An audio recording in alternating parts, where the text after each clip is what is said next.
Chers amis boursicotteurs, j'espère que vous allez bien. C'est partout, tout le monde en parle. Le party est solidement pris dans les actions de GameStop, AMC, BlackBerry et autres.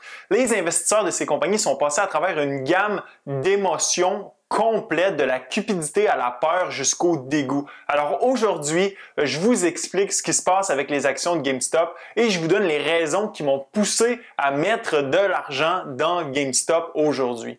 Avant de commencer, je tiens à répéter que cette vidéo, ce n'est pas un conseil d'investissement, il s'agit seulement de mon opinion de Joe. Alors, ne basez pas vos investissements sur ce que je dis ou sur ce que je fais. GameStop, pour ceux qui ne savent pas c'est quoi, c'est une entreprise déchue qui vend des jeux vidéo physiques et où vous pouvez échanger vos vieux jeux pour une poignée de change. GameStop a connu un pic de popularité au cours des années 2007-2008 alors que l'achat de jeux sur CD-ROM était très populaire. Aujourd'hui, la plupart des gamers achètent leurs jeux directement sur leur plateforme en ligne, rendant par le fait même le modèle d'affaires de GameStop complètement inutile, complètement futile. Il s'agit en quelque sorte d'une entreprise aux soins palliatifs dont la mort est imminente. Pour cette raison, voyant le modèle d'affaires de l'entreprise s'effondrer, plusieurs gros fonds d'investissement spécialisés dans la vente à découvert comme Melvin Capital ou Citron Capital ont misé contre l'entreprise en entrevoyant une baisse importante du prix de son action. En fait, 130% des actions en circulation étaient à un certain moment vendues à découvert. Bon, la vente à découvert ou le short selling, ça fonctionne de cette façon.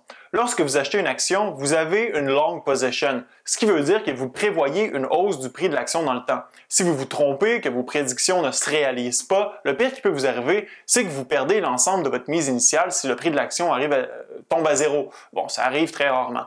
Lorsque vous êtes short, vous prévoyez une baisse du prix de l'action dans le temps.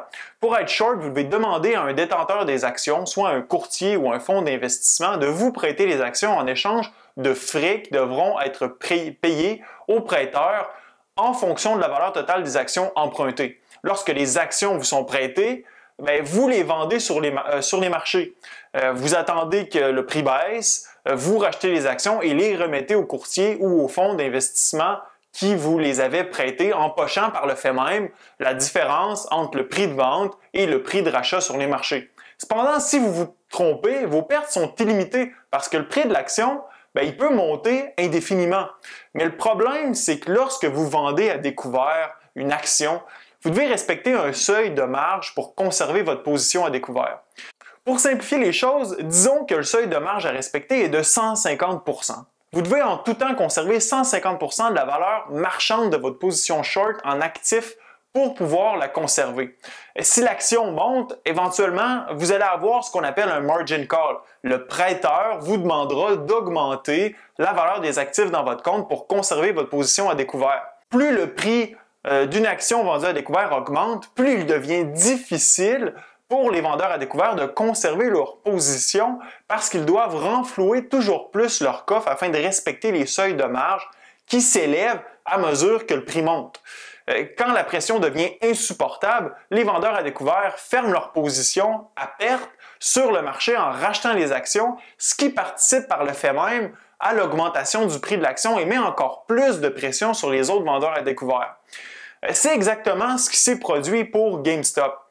En fait, tout a commencé quand les membres de Wall Street Bet, un groupe de discussion sur Reddit, a décidé de s'attaquer à l'une des actions les plus vendues à découvert du marché, soit GameStop, dont plus de 130% des actions en circulation étaient vendues à découvert. Comment c'est possible? Un détenteur d'actions de GameStop prête ses actions à un vendeur à découvert qui les vend sur le marché.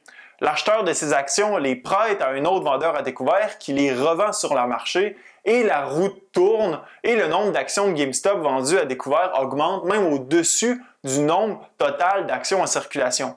Voyant le nombre ridicule d'actions vendues à découvert par les short sellers, certains membres de Wall Street Bet qui s'appellent entre eux dégénérés, autistes ou attardés ont pointé du doigt ce non-sens.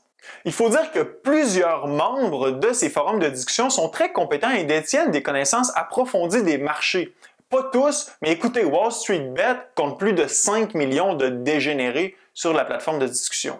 Alors, tranquillement, mais sûrement, plusieurs autistes se sont mis à acheter des actions de GameStop dans l'objectif de créer un short squeeze, soit de forcer les vendeurs à découvert à racheter l'action sur le marché en raison d'une hausse trop importante du prix de l'action de GameStop, rendant impossible de supporter les margin calls.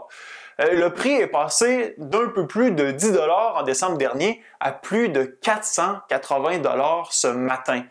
Voyant le prix de l'action monter, de plus en plus de dégénérés se sont joints au mouvement pour faire mal aux vendeurs à découvert. Citron Capital a dû fermer sa position avec une perte de 100% et Melvin Capital aurait perdu plus de 3 milliards de dollars. Pendant la plus grande poussée, Chamath Palihapitiya et Elon Musk se sont même joints à la partie en tweetant leur support aux autistes de Wall Street Bet, lançant littéralement le prix de l'action vers les cieux. La plupart des gens pensent que c'est une bande de cons qui ont fait monter le prix d'une action sans aucune valeur, certes, mais tout ça va plus loin. Il s'agit en fait d'un doigt d'honneur aux grandes firmes d'investissement qui ont toujours abusé des investisseurs particuliers en leur facturant des frais exorbitants et en profitant d'informations privilégiées pour empocher de gros sous, alors que le petit investisseur se fait toujours avoir. Ce message d'un attardé sur Wall Street Bet résume assez bien la logique des gens qui participent au mouvement. Et je vous lis son message. Cher attardé, une poignée d'autistes attardés est en train de se battre pour leur vie. Nous faisons l'histoire. Oui, nous sommes David contre Goliath, mais nous visons directement son front. Je me fous si je perds tout. Je suis ici pour la cause. Je veux que Wall Street devienne plus transparente. Je veux que les autistes attardés aient aussi accès à toutes les opportunités. Elles n'appartiennent pas qu'à eux. Nous avons des familles et des bouches à nourrir. Nous devons assurer notre avenir. Je sens que je participe à une campagne pour la liberté contre ces vautours et investisseurs institutionnels morons qui nous mangent la laine sur le dos.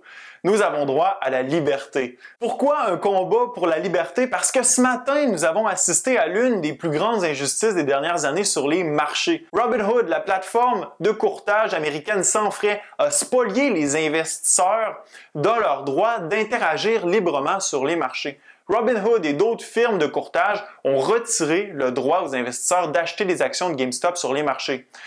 Il n'était possible que de vendre les actions et impossible de les acheter. Pourquoi? Écoutez, tout ça est toujours en cours de développement, mais la théorie veut que le fonds d'investissement Citadel, qui a sauvé Melvin Capital de la faillite en raison de son horrible short sur GameStop, et Apex Clearing, aurait mis de la pression sur Robinhood pour que l'achat de l'action de GameStop soit bloqué sur la plateforme.